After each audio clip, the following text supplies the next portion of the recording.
प्रणाम साथियों, मैं योगी अरुणानंद मुनि आप सभी का हार्दिक स्वागत करता हूं और आशा करता हूं कि आप सभी कुशल मंगल हैं। साथियों, आज मैं आपको बताने जा रहा हूं अपने विचारों को 100 गुना शक्तिशाली बनाने की विधि। हालांकि इसकी अनेक विधियां हो सकती हैं, लेकिन सरल से सरल उपाय क्या हो सकता है, यौगिक तरीका क्या हो सकता है, जिससे आप अपने शक्तिशाली विचारों का प्रयोग करके अपने जीवन को सफल बना सकते हैं। साथियों, जो भी विचार आज्ञा चक्र पर चला जाता है, आज्ञा चक्र तक पहुंच जाता है, वह विचार अनंत गुना शक्तिशाली हो जाता है। आज्ञा चक्र होता क्या है? योग की भाषा में दोनों भुवों के मध्य में जो स्थान है, जहाँ बिंदी लगाते हैं, यहाँ बीचों बीच, इस स्थान को आज्ञा चक्र बोलते हैं। लेकिन आज्ञा चक्र वास्तव में यहाँ से 1.5 इंच अंदर होता है। साथियों, जो अगर वहाँ पर एड़ा, पिंगला और सुषुम्ना का संगम है ही, अगर वहाँ तक विचार आप पहुँचा सकें तो आपका वह विचार अनंत गुना शक्तिशाली हो जाता है। साधारण लोगों का विचार आज्ञा चक्र तक कभी नहीं पहुँच पाता, वो नीचे के तलों पर ही रह जाता है। इसलिए उसकी फ्रीक्वेंसी बहुत लोअर होती है, उसके वाइब्रेशंस बहुत लोअर होते हैं, इसलिए वो लोग सफल भी जल्दी से नहीं हो पाते। अनेक लोग लॉ ऑफ अट्रैक्शन का प्रयोग करते हैं, पॉजिटिव थॉट्स का प्रयोग करते हैं, लेकिन उनके विचार इतने शक्तिशाली नहीं हो पाते जितना कि योगियों के होते हैं।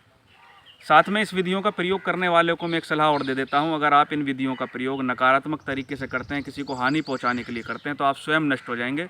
प्रकृति आपको तोड़ फोड़ करके नष्ट कर देगी।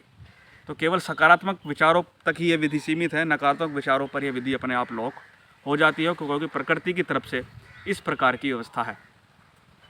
साथियों, अब आज्ञा चक्र पर जो भी विचार आएगा वो अनंत गुना शक्तिशाली हो जाएगा।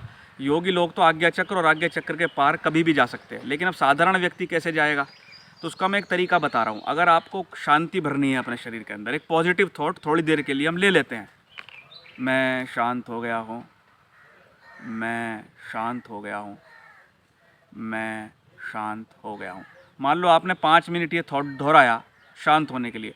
उसके बाद अपने दाहिने हाथ से, या दाहिने हाथ की जो मिडिल फिंगर होती है आकाश तत्व वाली, मान लो दाहिने हाथ से, हालांकि मैंने तिलक लगाया हुआ है, ये मिट जाएगा लेकिन कोई बात नहीं, इसको इस तरीके से क्लॉकवाइज इसको घुमाना है, आज्ञा चक्र को मालिश करनी है घड़ी की दिशा में।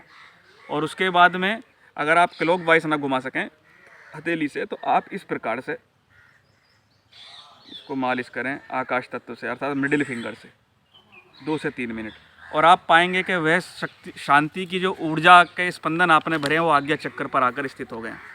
और मैं आपको बता दूं, आज्ञा चक्र पर आने के बाद कोई भी विचार अनंत गुना शक्तिशाली हो जाता है। और दूसरा एक रहस्य और बता रहा हूं, आज्ञा चक्र पर ऊर्जा ज़्यादा देर टिकती नहीं है। यह अपने आप यहाँ से अनंत गुना शक्तिशाली होकर आपके एक एक सेल्स में चली जाती है, एक एक अणु में चली जाती है, एक एक कोशिका में चली जाती है।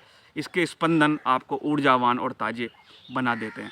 आज से प्रैक्टिस करना शुरू कीजिए। कोई भी पॉजिटिव थॉट लीजिए, मैं शांति से भरा हुआ हूँ, मैं आनंद से भरा हुआ हूँ, मैं धनवान हूँ, मैं प्रेमी हूँ, मेरा जीवन सफल है, कुछ भी जो आप चाहें। उसके बाद आकाश तत्व वाली उंगली से इसकी मालिश करें या अपनी हथेली से रगड़ें 2 से 3 मिनट, और आप पाएंगे वह ऊर्जा वहाँ पर इकट्ठी हो गई है। और कभी कभी आपको लगेगा यह हिस्सा बिल्कुल चुंबकीय हो गया है, पूरा यहाँ पर भारी भारी सा लगेगा आपको कभी कभी, क्योंकि ऊर्जा पूरी यहाँ इकट्ठी हो जाएगी तुरंत, और यहाँ से कुछ देर बाद अपने आप ही आपके एटम्स में चली जाएगी। तो इस प्रयोग को करने के बाद लगभग 5 मिनट मौन में बैठें। ऐसा ना हो बस रगड़े और चल दिए, क्योंकि वह ऊर्जा थोड़ी देर बाद बैलेंस होगी।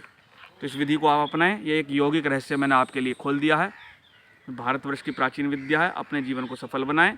साथियों, वीडियो पसंद आए तो लाइक करना, शेयर करना, चैनल को सब्सक्राइब करना, ताकि ऐसे वीडियोज़ आपको प्राप्त होते रहें। मैं आपके मंगल की कामना करता हूँ।